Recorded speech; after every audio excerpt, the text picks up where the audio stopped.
Seville, 1557, August. The air is thick with heat and fear. In the counting houses along the Guadalquivir River, men are burning ledgers, not out of malice, out of shame. The richest monarchy in Christendom has just declared itself unable to pay its debts. King Philip II, ruler of Spain, the Netherlands, Naples, Sicily, and half of the Americas, has announced a suspension of payments. The word spreads through Europe's banking houses like plague through a tenement.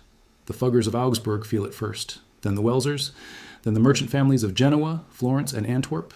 The Spanish crown, swimming in more gold than any European power in history, is bankrupt. Not poor, bankrupt. These are not the same thing. And understanding the difference is understanding how an empire committed suicide with its own wealth. The story of Spain's destruction begins with misunderstanding about what treasure actually does. Gold does not create power. Gold is a claim on power, a promise written in metal, and promises are only as good as the systems that enforce them. Spain had the gold. It never built the systems. To understand what went wrong, you must first understand what came before. In 1469, the marriage of Ferdinand of Aragon and Isabel of Castile united two crowns and created something new in Europe, a kingdom with genuine ambitions of continental dominance. Within a generation, they had completed the Reconquista, expelled the Jews, launched Columbus across the Atlantic, and established Spain as a rising power. But ambition is expensive, and Ferdinand and Isabella paid for their ambitions the only way medieval monarchs could, through taxation, through seizure, and through debt. When their grandson Charles inherited the throne in 1516, he inherited not just a kingdom, but an empire that stretched from Vienna to Valladolid. He also inherited something the public never saw, a mountain of obligations. The Fugger banking family had financed Charles's election as Holy Roman Emperor. The cost was astronomical, nearly 1 million florins in bribes alone. The Fuggers did not give this money as a gift, they gave it as an investment, and investments require returns. The collateral was Spain's future. Every customs duty, every tax on wool, every revenue stream from the military orders of Castile was pledged and repledged to German and Italian bankers before Charles ever sat on the throne. The empire was mortgaged at birth. Then the treasure began to arrive. Cortés in Mexico, Pizarro in Peru. The conquistadors were not adventurers seeking glory. They were collection agents seeking payment. Every expedition was financed in advance by creditors who expected returns. The conquest of the Americas was not a discovery of new wealth, it was a foreclosure on old debts. The crown took its royal fifth, the quinto real, from every shipment. 20% of all gold and silver extracted from the Americas belonged by law to the Spanish king. The rest went to pay expedition costs, church tithes, and the original investors. But even the royal fifth was not truly royal. It was already owed. Here's the mechanism that destroyed Spain, the asiento. An asiento was a contract between the crown and a private banker in which future treasure shipments were pledged as collateral for immediate cash. Philip II needed money now to pay soldiers in Flanders. The treasure fleet would not arrive for months, so he borrowed against it.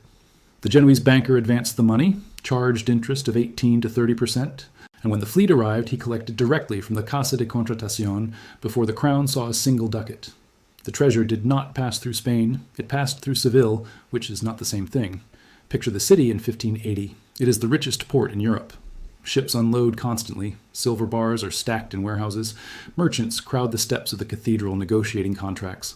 The streets overflow with goods from every corner of the known world. None of it stays. The silver moves immediately outward, pulled by the contractual gravity of debt. To Genoa, to pay the bankers. To Flanders, to pay the army. To Italy, to pay for grain Spain no longer grows itself. The treasure is a river, and Seville is merely a bend in that river, a place where the current briefly slows before continuing to its true destinations. The Spanish crown understood this. Philip II was not stupid. He knew he was trapped in a cycle of borrowing that grew worse with each turn, but he saw no alternative. The empire was at war constantly, the Ottomans in the Mediterranean, the Protestants in the Netherlands, the French along every border, and war does not wait for treasure fleets. So he borrowed more, and when he could not pay, he declared bankruptcy again. 1560, 1575, 1596.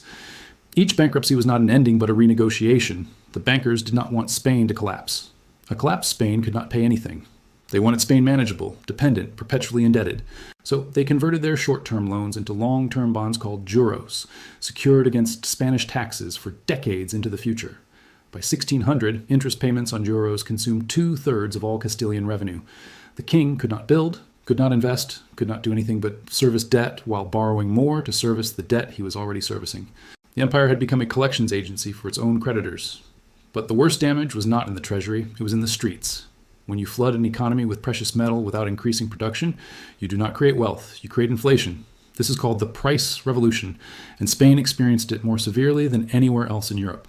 Between 1500 and 1600, prices in Castile increased by roughly 400%. Wages did not keep pace, could not keep pace.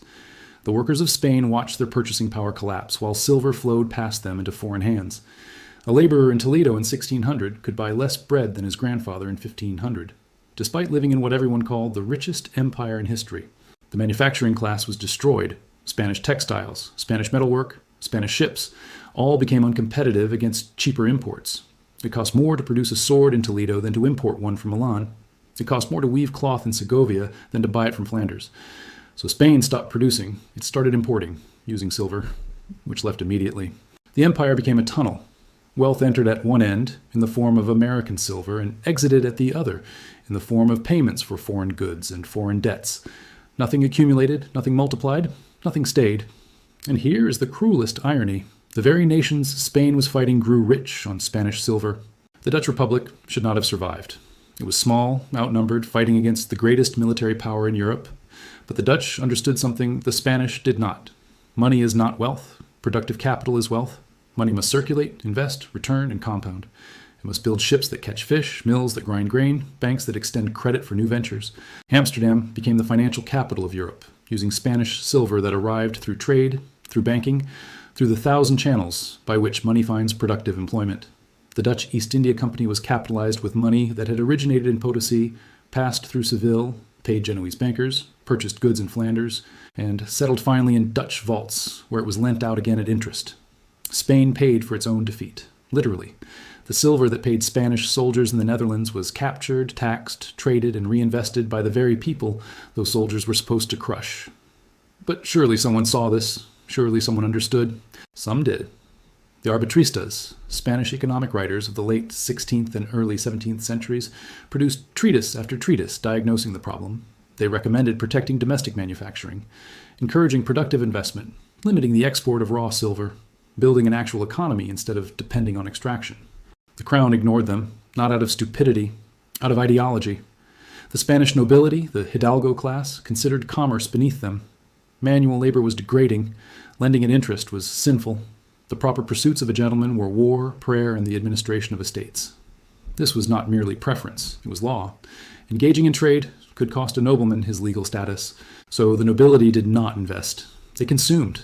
They built palaces and endowed monasteries and purchased titles and lived in magnificent poverty, slowly selling off estates to pay for luxuries imported with silver that flowed out of the country forever. The cultural contempt for productive work was mirrored in policy. When the Moriscos, the converted Muslims who formed much of Spain's agricultural and artisan workforce, were expelled between 1609 and 1614, the crown celebrated a religious purification. It did not mention that it had just expelled the people who actually knew how to grow food, weave silk, and irrigate fields. Hundreds of thousands of skilled workers left. They took their knowledge with them. The lands they had cultivated fell into ruin. The industries they had sustained collapsed. Spain had chosen purity over productivity, and it paid the price for generations. By 1640, the empire was coming apart. Portugal revolted and regained its independence. Catalonia rose in rebellion.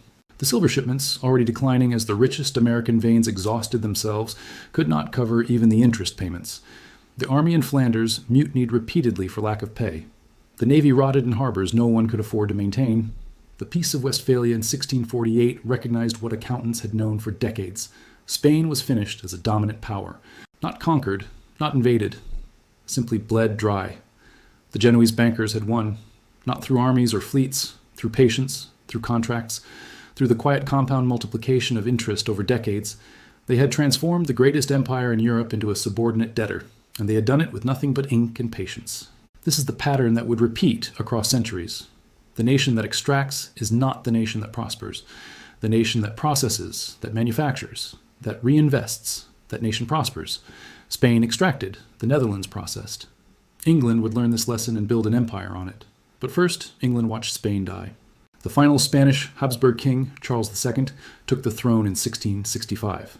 He was physically and mentally disabled, the product of generations of inbreeding, unable to produce an heir. His reign was a long twilight of managed decline. When he died in 1700, the War of Spanish Succession erupted, not because Spain was valuable, but because its strategic position still mattered. France placed a Bourbon on the Spanish throne. The new dynasty inherited an empty treasury, a shattered economy, and debts that would take another century to discharge. The treasure continued to arrive in diminished quantities throughout the 18th century. It continued to flow out immediately. The pattern was too deeply set to break. And in the mines of Potosí, 8 million indigenous people had died. 8 million human beings worked to death extracting silver that enriched everyone except the people who mined it, who shipped it, who guarded it, and who ruled it.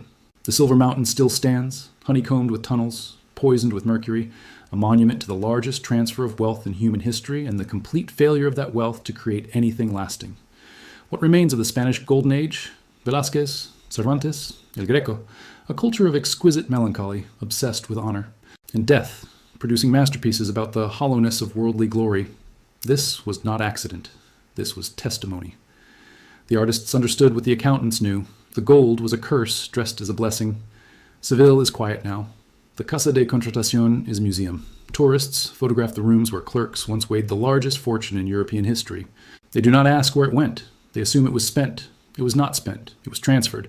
Systematically, contractually, legally. The Genoese bankers left no monuments. They built no cathedrals. Their names appear only in ledgers that scholars still struggle to decode. But they won. They converted Spanish conquest into European capital, and they did it so thoroughly that Spain never recovered. The empire that found El Dorado could not find solvency because it never understood that gold is not wealth. It is merely the most beautiful form of debt, and the interest on that debt is always paid by those who mistake possession for prosperity.